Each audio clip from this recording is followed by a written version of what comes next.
Če hočemo razumeti, zakaj je med Severno in Južno Korejo napeto ozračje, se moramo vrniti več kot 60 let nazaj. Po drugi svetovni vojni leta 1945 sta bili najmočnejši državi sveta Sovjetska zveza in Združene države Amerike. Ti državi se nista strinjali, kako bi moral biti svet urejen, zato sta si ga razdelili na vzhodni in zahodni blok. Države vzhodnega bloka so se strinjale s Sovjetsko zvezo. Tam je vladala ena stranka, komunistična partija, podjetja pa so bila v lasti države.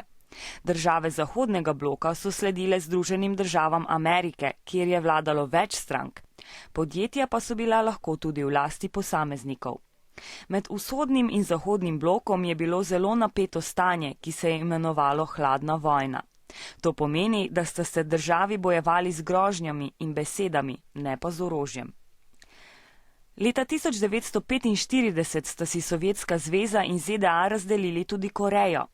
Delitev držav je vplivala tudi na razvitost. Južna Koreja je pod vplivom ZDA ena izmed najbolj razvitih držav sveta, medtem ko je Severna Koreja zelo revna, na čelu je diktator, ki o pomembnih rečeh odloča sam.